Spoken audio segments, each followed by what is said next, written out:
It's 26 degrees Celsius here in Abuja, the Federal Capital Territory. Good morning and welcome to your daily dose of sunshine, Sunrise Daily. I'm Maupe Ogun Yusuf.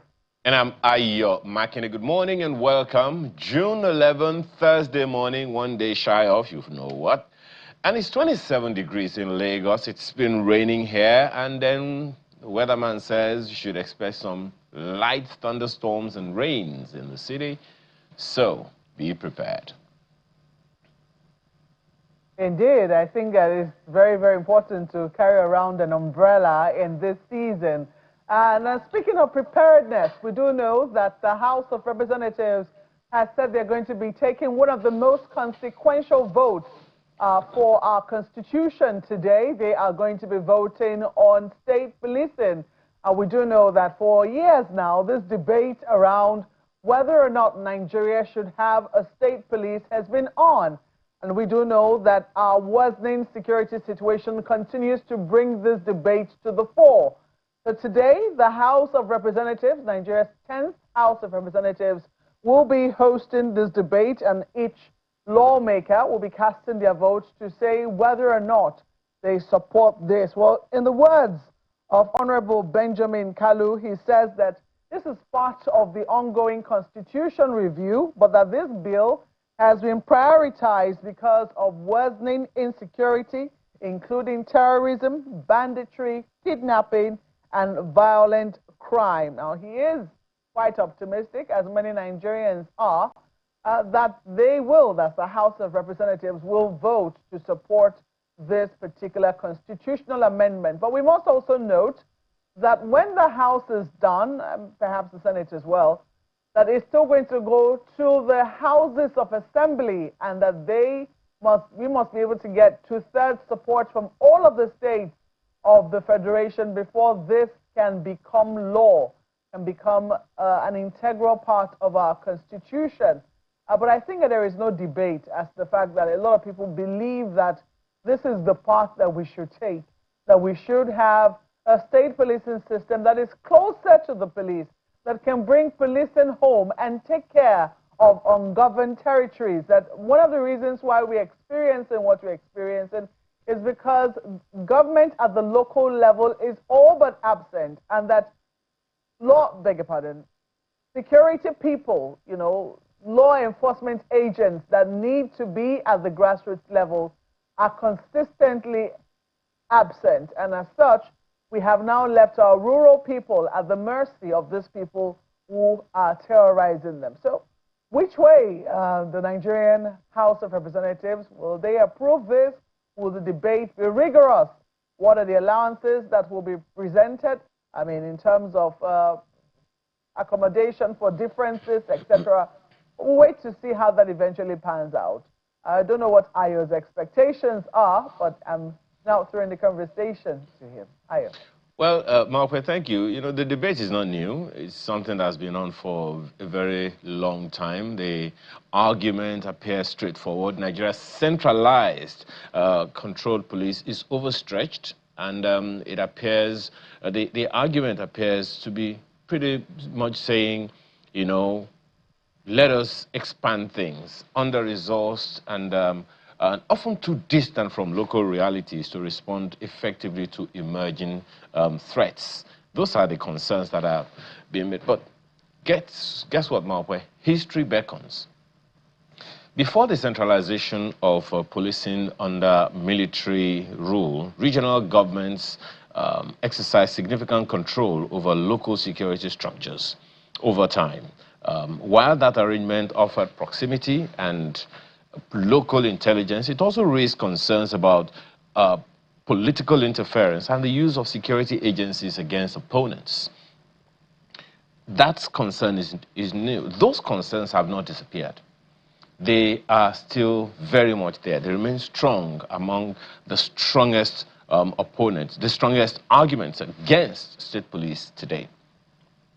Now, in the recognition of both the need for the reforms and the risks involved, the Inspector General of Police, has reportedly proposed a gradual transition framework similar to what obtains in the US, in Canada, Australia, and Germany at least.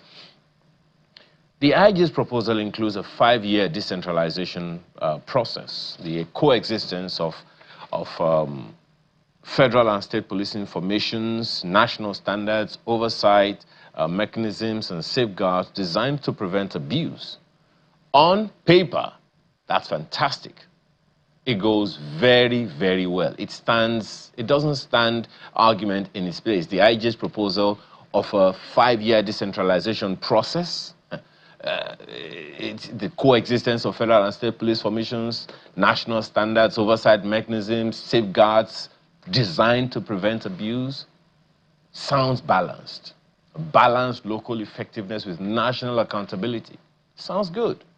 But there is a deeper issue receiving far less attention. Now, the national conversation has focused almost entirely on policing. But policing is only the first link in the justice chain. Every arrest must be followed by professional investigation, prosecution, adjudication, correction, and rehabilitation.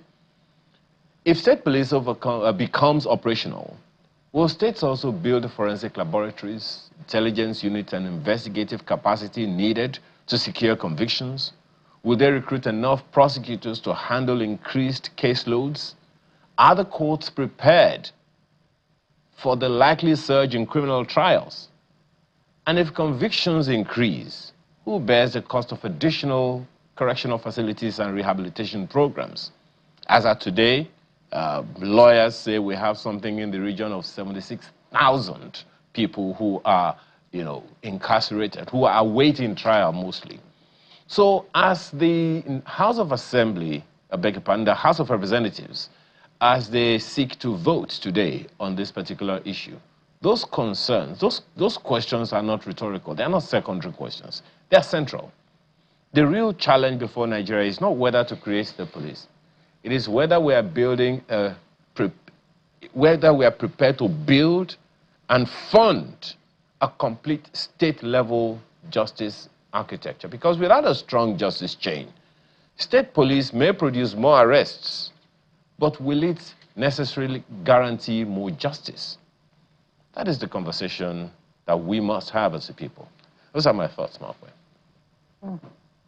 Indeed, Ayo, and you're right on the money when you say that it has to expand beyond policing. It also has to factor in the entire architecture of the justice system. And we do hope that the debates that we'll see on the floor of the House of Representatives today will be rigorous, will be thorough, and would also factor some of these points that you have raised when they finally have the conversations. We do know that the primary reason why state police has become important is because people really want to see lives and property protected, particularly at the local level, particularly it is totally untenable that we have, children in the hands of terrorists, in the hands of their captors. It is painful. There's very little words to use to describe the situation. It is embarrassing, disgraceful almost, that we seem helpless. A country of over 200 million people seem helpless at the hands of these people who are not up to how many, holding our children ransom, not just in Oyo, in a number of other states where they have been taken, including in Borno State. So clearly, people will support anything that will make a difference at that level, but we must think it through and make sure that we have those allowances in place, that it is a holistic thought, but I also hope that the thought of it and the thought of what needs to be done, the scale of what needs to be done, will not discourage them from taking the very first steps. But at this point, we'll take a break. When we come back, we're still going to be on this matter because we know that as June 12 comes, there are a number of people, that's Democracy Day, which is just tomorrow, there are a number of people who are saying that they are going to protest. They are not happy about the situation in the country, and they say they want to protest against insecurity, hunger, and hardship. We'll be talking more to them when we come back from this break. Please stay with us.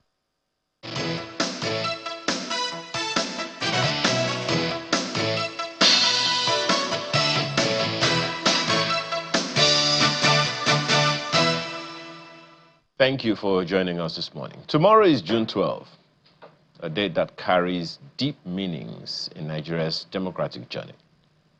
It marks the anniversary of the historic 1993 election and the long struggle that followed for the restoration of civilian rule. But since this year's Democracy Day comes with an interesting twist, civil society groups, activists, and concerned Nigerians have chosen the same day to stage protests over insecurity, economic hardship, and the rising cost of living. Among the leading voices are individuals who themselves have long histories in Nigeria's pro-democracy movement. Perhaps the greatest irony is that these protests are taking place under a president who was himself a part of the struggle for the actualization of the junta mandate and who paid a political price during the military era for his democratic convictions. So, what does this moment tell us about the state of Nigeria's democracy? Is this a sign that democracy is working because citizens are free to express dissent? Or does it suggest growing frustration over the dividends of democracy more than 3 decades after June 12? Let's unpack these questions and more with our guest, Olabi Sheriff, who is a rights activist and co-leader End Bad Governance in Nigeria. Thank you so much for joining us this morning. Thank you for having me. So, first of all, tell us, what's the plan? The plan is to organize a peaceful protest. As we all know that June 12 remains a symbol of Nigerian struggle to democracy, justice, and accountable government. And we plan to have this peacefully, as I've always do. And as long as I'm there, I believe we'll be able to achieve and contain the crowd as I used to. So, and at the same time, we have plans to sensitize people, with voter education on the street and market people and passerby, just so that they can understand that they have a right to freedom of expression, freedom of assembly as guaranteed under Section 14, subsection 2 of the 1999 Constitution as amended. So, now, what exactly, there are those who will be asking what exactly the issues are for you. We've talked about hardship, economic hardship, hunger, and all of those things. There are those who would argue and say, okay, you know what, we can raise the issues with the federal government, but then are the states also part of the people that you are speaking with? Exactly who is the protest targeted at? First off, we start from the top, then we come to the bottom. As I mentioned earlier, the constitutional guarantee freedom of assembly, freedom of speech. And at the same time, we need this administration to understand that it has failed its people. Because the primary obligation is to protect us and guarantee our freedom of expression. So we are going to start by generalizing our agitation by holding the president to account, the Senate to account. Then we come down to governors, even reps, or whoever that is representing us out there and has failed. So those are the channel we are going to be going. However, this demonstration is not just about agitation, but it's about the alarming failure to secure the lives of the people today. The insecurity bedeviling us today is beyond control. And clearly, you can't tell me this government is in check. Obviously, they have failed. So these are the things we are going to be, agitating for tomorrow. Okay. All right. I often raise an understanding that I have that many of the issues that we're dealing with today aren't new. I was talking with someone yesterday. I was saying, look, as far back as the Second Republic, we've been talking about austerity measures, and it's only gotten worse over the years. So there are those who would point to the fact that these are historical issues. These are issues that have been there for very many years, and successive governments have not been able to deal with them as decisively as we expect. So that's why I'm asking, what's the objective, what's the hope, what's the end game that is being targeted for this protest? The end game is to hold the government to account and How? put them on their toes. How? As to redirecting their obligations in office. Let them understand that they are failed and they need to prioritize governance and avoid politicking with human lives. As you can see, in a sane country, I'm sorry, people like Wike, Okpebolo shouldn't be in office because these guys tend to toy with the lives of common man Nigerians, with the level of impunity that is involved. It tends to worry you as a citizen, like, is this a Nigeria that we seek? So these are the things we are going to So when you say, my apologies, when you say they are, because they are not here to defend themselves, when you say they are toying with the lives of Nigerians, do you have proof of that? And how does that happen? Of course. Now, just yesterday, I think this day, it was there. It is there everywhere. Okpebolo said something, and I'm going to quote him clearly. He said, regardless of the insecurity, regardless of the kidnapping, continuous kidnapping, Tinubu is going, the Aso Rock is not going to be vacant for anybody. Regardless, in fact, he went as far as saying that they can come and kidnap them too, but that Aso Rock is not free, is not going to be vacant for anybody. That is completely abysmal. Okay, so how is that toying with people's lives? That's the emotion involved. Okay. Now, emotion is that people, the life of these people in captive, the families of people in captive are grieving already. They are concerned. They are worried. And you coming out politicking with the life of the people, not prioritizing the insecurity bedeviling us, saying that you don't care about the amount of insecurity involved as long as Tinubu remain in office or he remain in office or whatever politicians remain in office. So that is where I'm coming from. That's the angle that I see, that there's no empathy as to leading this country from these politicians. So, and Wike as well, you can see his level of arrogance, impunity. Sometimes when you ask him questions about accountability, he just derail and arrogantly tell you what are you going to do, or start quoting constitution that is not even just. So these are the things that is alarming to us when it comes to leadership recruitment system. Okay. So it has failed, and these are the things I think we should. So do you think the issues you have raised, particularly about these two gentlemen, do you think it is justiciable?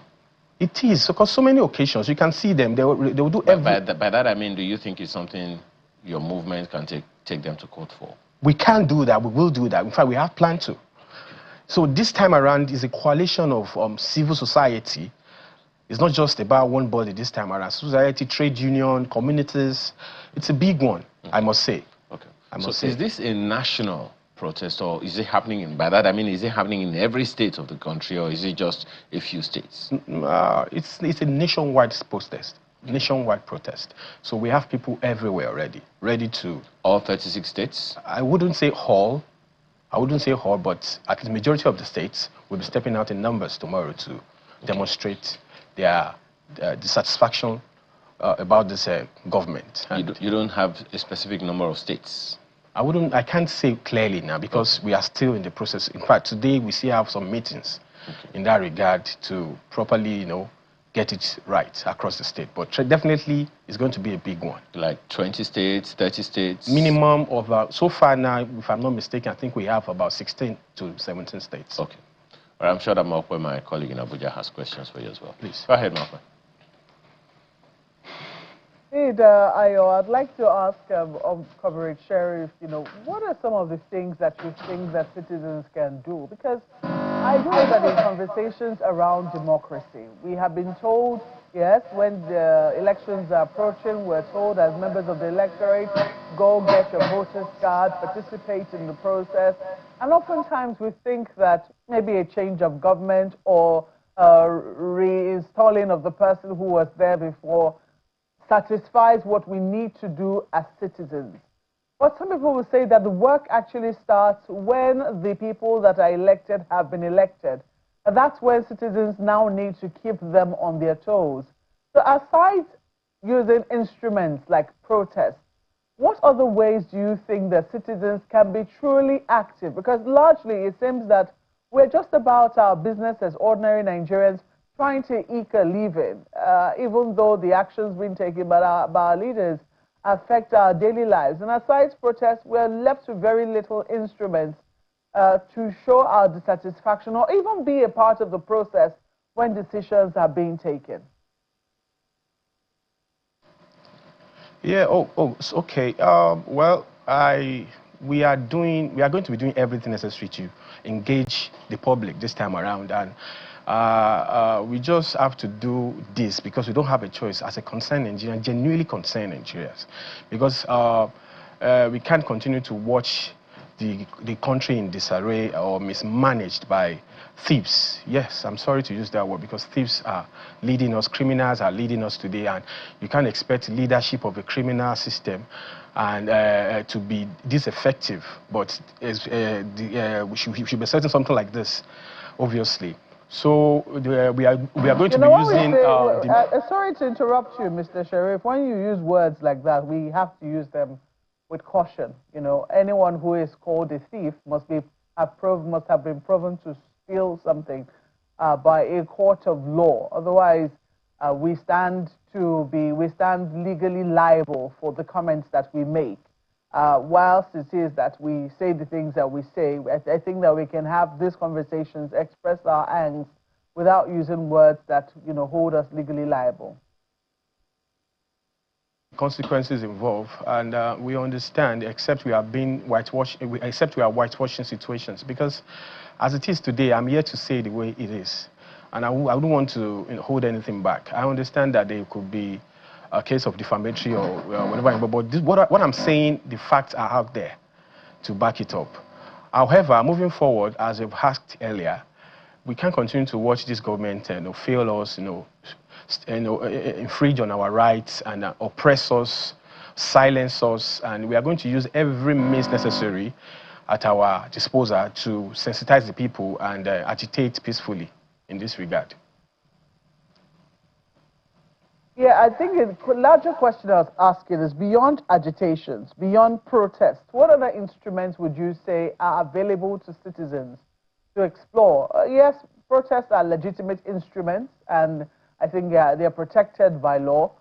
However, you know, in a democratic process, there must be other tools of engagement, other tools to let lawmakers or even members of the executive know if they're on the right side or not. Protest cannot be the only instruments available to citizens to hold their leaders to account, can it?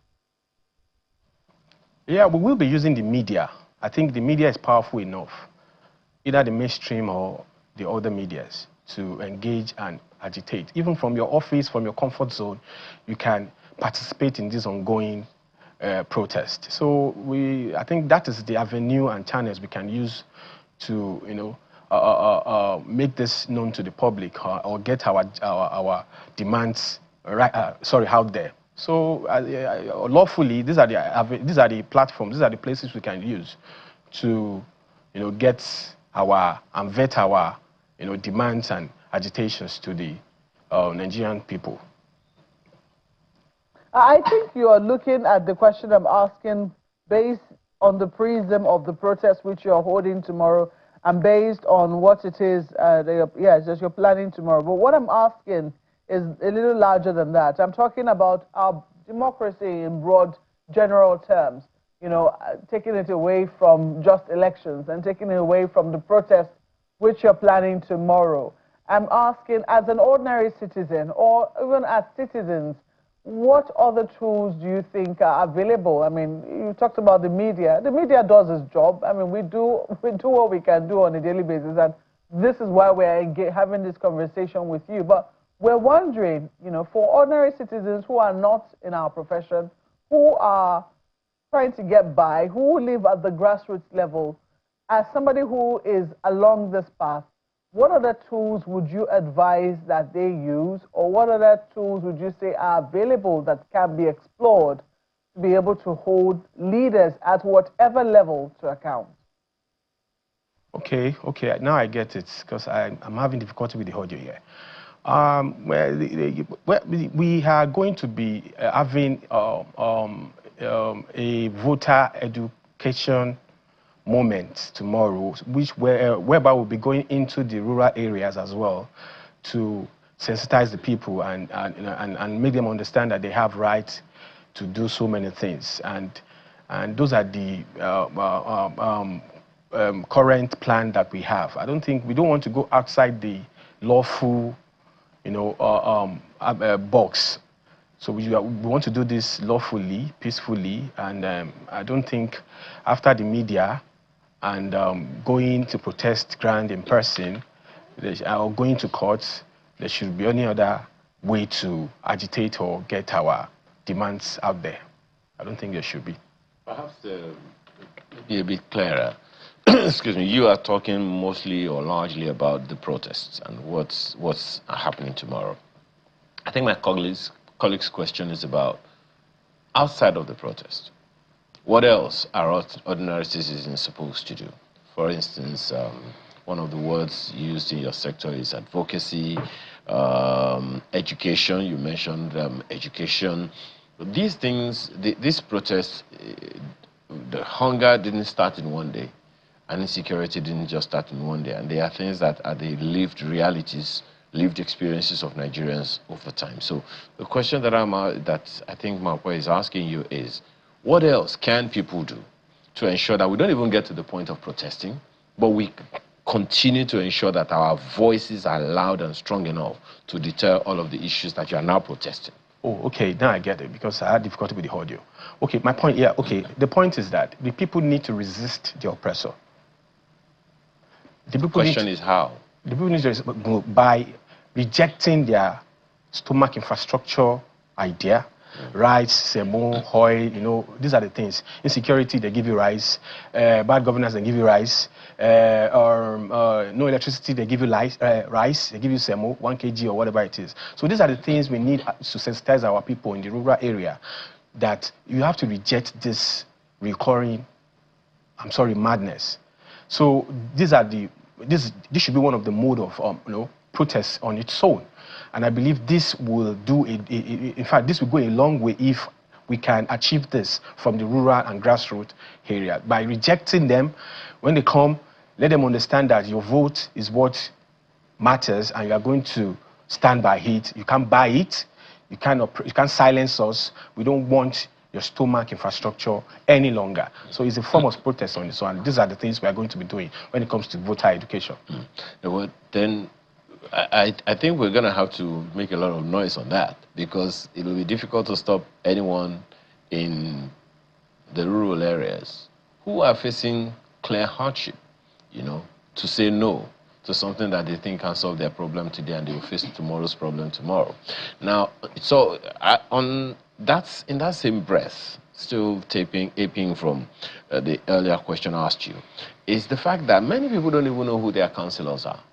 Most of the time, these protests, rightly so, are targeted at the president or the federal government.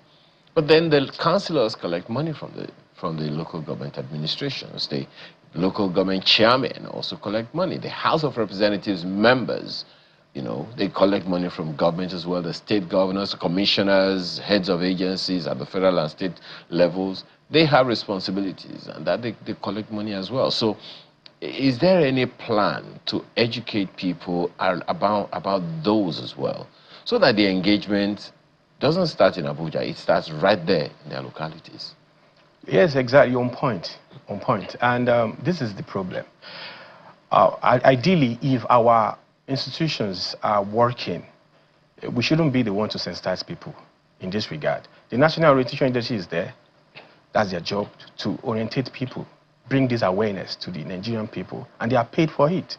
So which they have failed. You can in fact, those guys are not even existing, in my own opinion. And then the INEC itself, educating, voter education, way more on the INEC too, because they have it in their agenda, and they are not doing anything so far in this regard. So we are just going to believe that as long as we can achieve and make, at least I believe hardship is enough now to convince many. We don't have to say much now, because at least like you rightly mentioned, that the rural area they are really facing a lot right now. To talk more of we in the urban region. So we are going to capitalize on this hardship, hunger situation, and give them reasons as to not to engage in vote buying or vote selling or stomach infrastructure situation. Okay. Well, as we always say, we can only wish you the best. We are on this wing, as Marquez said the other time, to bring the issues that happen in our nation to the Nigerian people. Thank you so much for your time this morning. Wolabi Sheriff he's a rights activist and co-leader in bad governance in Nigeria. We appreciate your time with us today. Thank you very much. Thank you for having me. Yeah. Thank you. When we return, we look at a few other issues with Laulu when we return. Stay with us.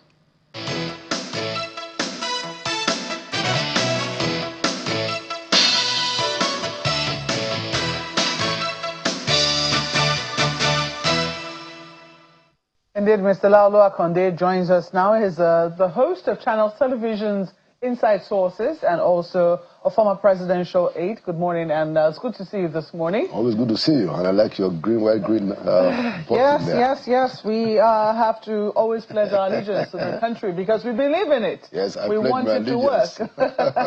We want this country to work. Absolutely. Oh, well, but there are big questions as to whether those who are operating the system really want to make it transparent and show their own commitment to making it work. Yesterday, I think it was the Punch newspapers that brought up the story that INEC has, that was actually out in the news, INEC has set a deadline for the submission of the candidates, for the names of candidates for the 2027 elections, and has also set a date when it will give political parties the codes to be able to upload those names to its website. But in the meantime, it has set a deadline for when they must receive those names.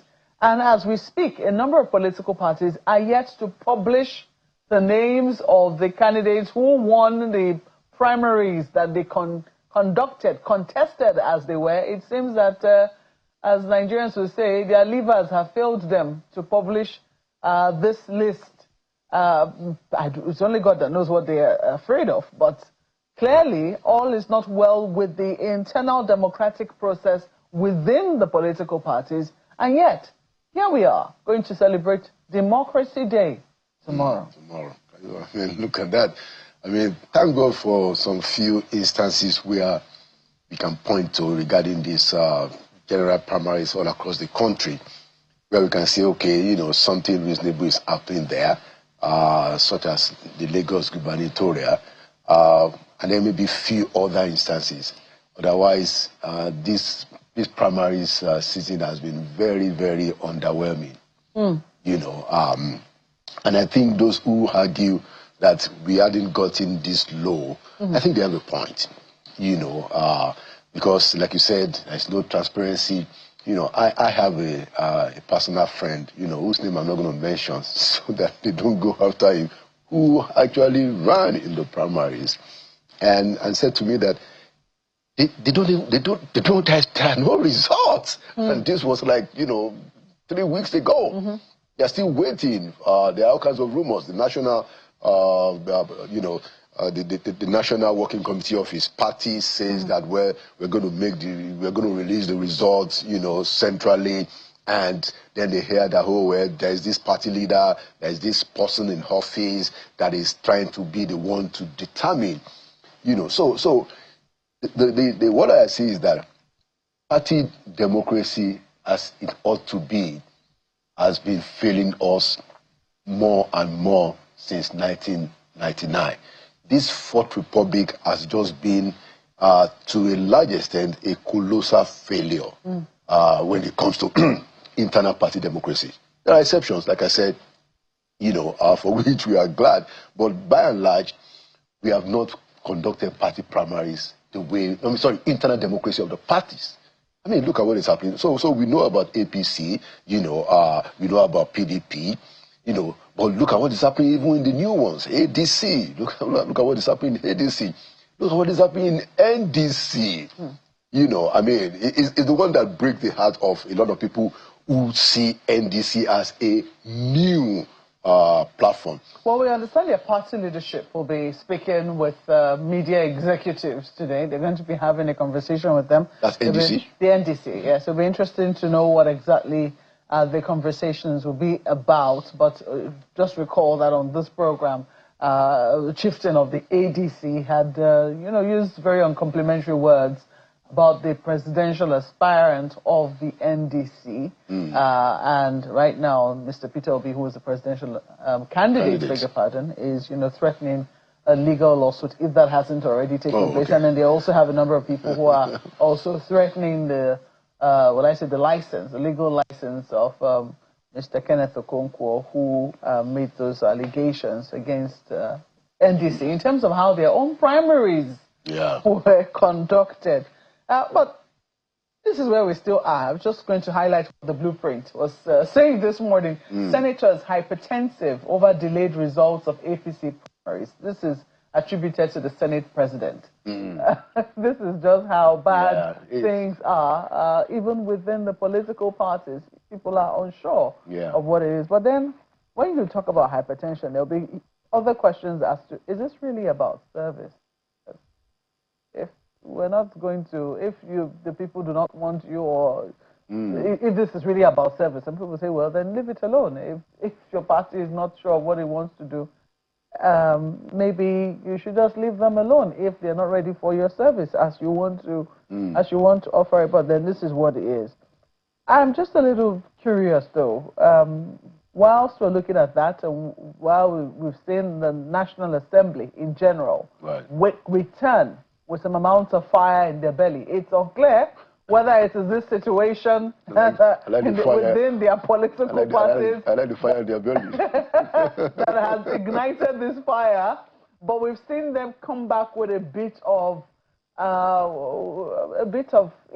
think fire is still the word I'll use, a bit of, let me use the word fire, in terms of how they speak and their contributions on the floor of the National Assembly with regards to things like the security situation in the country and perhaps a few economic matters which they're taking on. So today, we have heard that the House of Representatives is going to be taking the vote on state policing. They are prioritizing this particular bill in the constitutional amendment so that they can go to the House of Assemblies, or let's say the Houses of Assembly, before the expiration of the Senate. Do you think it's a deadline that they can meet?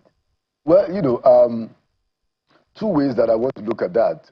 It's a good thing that after all, after waiting for 3 years, the guys who call the shots, have come to their senses to say that, look, let's push this state police. This is urgent. I wish they did this much earlier, and it just shows that, if you don't really push these folks, really push them, they would. But hey, thank God that they are doing it now.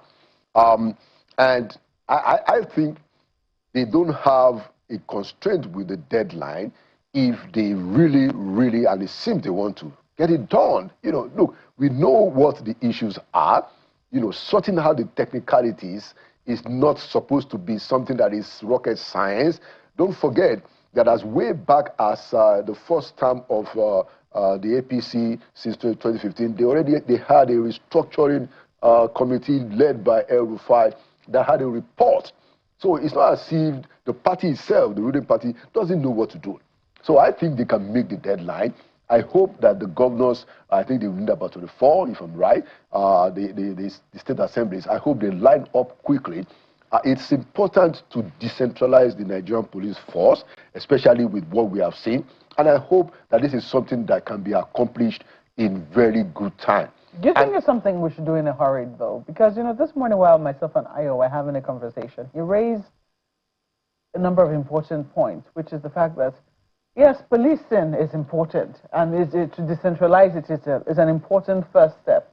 However, justice goes beyond, delivering justice goes beyond just state police. Right. There's a whole architecture that goes with that. You have the courts, you have the prisons, or shall I say rehabilitation centers, etc. And we must take a holistic look at the entire picture as to if arrests are made, if we capture people, or let's say, if arrest is a good word to use, do we have a process, do we have a system in place to be able to see those arrests to a logical conclusion? Yeah, so that's what, you know, all these their technical committees, the IGP submitting a paper, the Attorney General meeting with the IGP and the Senate Deputy President and the Deputy Speaker of the House with the Chief of Staff of the President. Those are the things that they are sorting out. And it's just to develop a framework. The point is that we need to start from somewhere. We need to start from, you know, the legislation to say that state police should commence, you know, which means that states should be able to have considerable control of their internal security, you know, and that's the core. You know, once we start that, I believe that other things will fall into place. That may even have transition and sunset clauses in the law that says that this will be up to a point and then it turns around. You know, all of those things can be sorted out. I think it's not in the hurry at all. As a matter of fact, I think we are running late because we've had a lot of needless death, you know, bloodletting, which I hope can be, you know, caught, you know, curbed if we have state police. And the truth of the matter is that, you know, the state police itself is not the only thing that has to happen. There are other things that has to happen, you know, but those things cannot happen, you know, if we don't decentralize Nigerian police in the way that we have envisioned at least 12 years ago. Let me flip this to Ayo, because I also know he has questions for you. Ayo, over to you. Okay. One of the concerns, and I'll stick with that issue of state police that you started. Mr. Akande, good to see you again. You know, it's a holistic thing, you know. I think at some point, I remember we were speaking with Mr. Charles Omole, and he was raising the same issues about the entire spectrum. Starting is good. Sustaining, now that is where the issue is. For a long time, you know that the states could not pay the salaries of workers. Now they're earning a lot more. And now, with the state police now, you know, with the state police in place, that means they have to spend more money, not just on personnel, because they now have to recruit for their own state police, whatever. And then the entire gamut. So it's the costs of establishing a state police system that I think, I'm not sure if you think that that aspect is being considered as yet, Mr. Akande. Yeah, thank you, Ayo, and it's good to see you again. The point, you know, that we must make and keep re-emphasizing is that we want state governments to be in charge of their own internal security. It's a responsibility that we believe can help us to fight insecurity.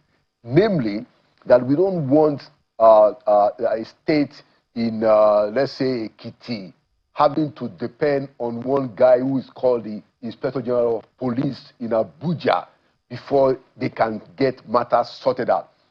That is very significant and very central. Now, it is up to the state government, once you understand that this is your responsibility, it's up to you to get it done. Now, in the conversation, I imagine that there will also be consideration for adjustment of resources, you know, how resources are distributed and allocated now that the state are going to be taking the full brunt or a larger responsibility regarding internal security. I imagine that that will be part of the discussions. But the most important thing that we shouldn't forget is that a lot of the ungoverned spaces where many of these criminalities have persisted is because we don't have, you know, boots on the ground. Is because people from, the political leaders, the elected leaders, the appointed leaders cannot on their own completely take decisions because we have a central police system. So that police system has to be decentralized. And I'm of the view that state police can also go with community policing. You know, I mean, I think it's even easier when the state police, when the state controls the police to make it really, really community-based. So yes, you know, those conversations are important. How to ensure that they have the resources is critical. But the most important thing is that state governments are being given the responsibility. You don't need to wait for the Inspector General of Police to sort out the security in your state. And the people should hold whatever structures in the state government that will now control the police, they must hold them to account up or down. See how that is going to go, holding the government at the states to account. I look forward to how that is going to go. Because even now, as you very well know, many states already fund vigilante groups, forest guards, neighborhood watch units. We even have what they call regional security networks, like the Amotekons, and then Kano has the Hisba, I forgot the name of the one that is in the southwest and in the southeast and all of that. So I'm looking for how, what kind of accountability infrastructure do you think can help to keep the state governments doing what they are supposed to do? As at today, Mr. Konde, you know how easy or not it is to hold the state governments accountable in terms of funding hospitals and funding schools. So how do we go about this one? Well, I mean, so if you look at it that way, you might be presenting, a catch-22 situation. But that's the whole point about responsibility. And I think all of us, for the most part, we have seen that this central police idea has not delivered. So we owe it to ourselves to look at another option and plan diligently for how that option can be sorted out. So I don't want to be I don't want to be held down in that conversation, important as it is, because that is what the people, the technocrats, are going to be sorting out with a legal framework of how is it going to be that the state governors are going to be held accountable. How do you make sure that you have vibrant state assemblies, which we don't have for the most part. A lot of those state assemblies are essentially just, the extension of the governor's office, which is a shame. It's a different conversation. But we are getting to the point where these things have to be looked at again because it is affecting the issues of life and livelihood for the people in the state. The state must be able, the communities must rise up. And it goes to the point that I have been making. People must get involved. Communities must get involved. Voices outside of the political terrain must get actively involved. If we leave this entirely in the hands of the political elites, then it's going to be a waste of time. Look at what they are doing with the party primaries. You cannot look, if people don't push, there will be no transparency in anything at all. People in the establishment are comfortable with just, shielding whatever they can shield, and whatever they can get away with, I can tell you, they will push. But it depends on the people outside, the communities. What are we willing to accept? What are we willing to tolerate? And that is the ultimate deciders of all of these things. If people sit on their horse and say that, look, whatever it is that they want to do, let them do, well, too bad. But people must be speaking up. People's voices must rise, like it is already doing on the question of insecurities all over the place, from the north, from the south. Everybody is saying that, hey, we have to fix this.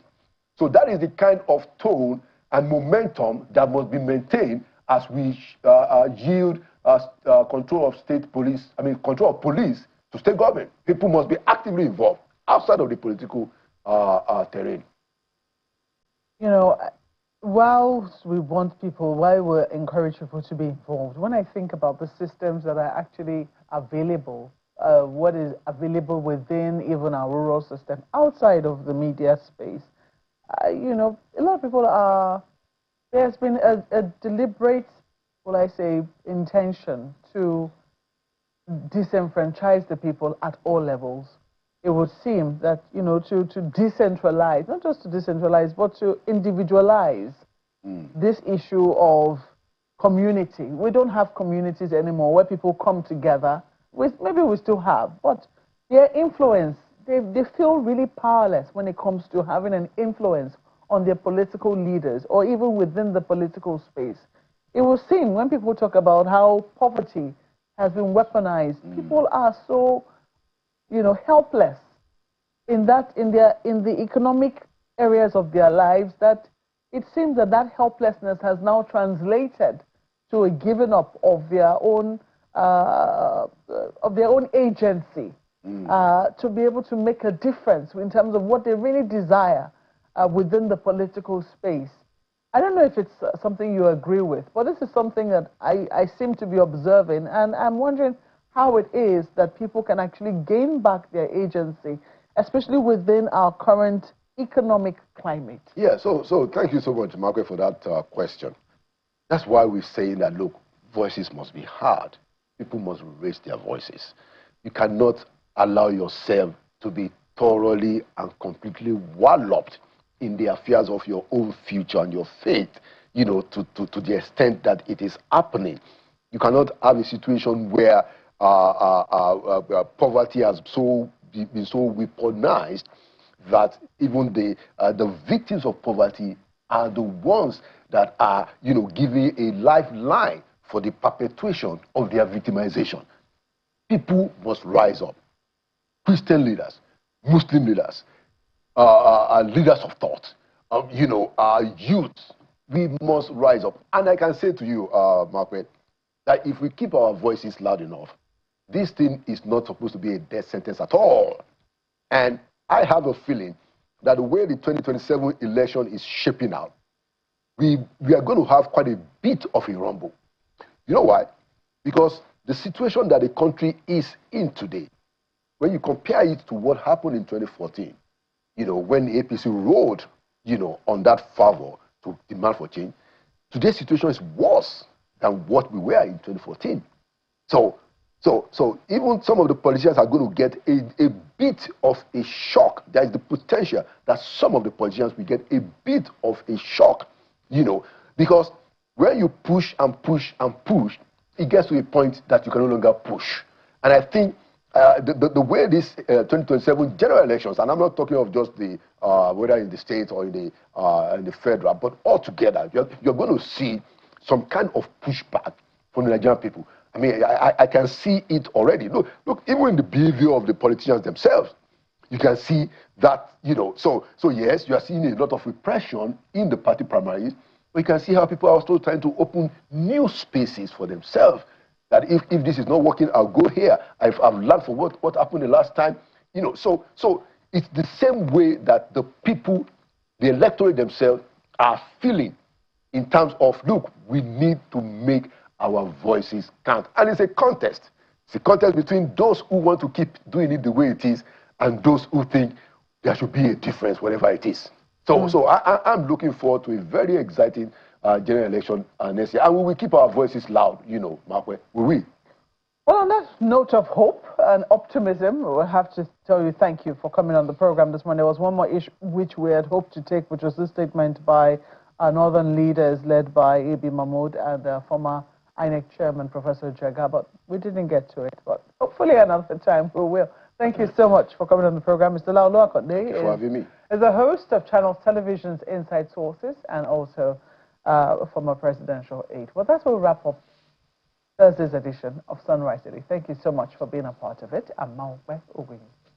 And I'm Ayo Makinde. Business Morning is on the hour. Enjoy the rest of your day.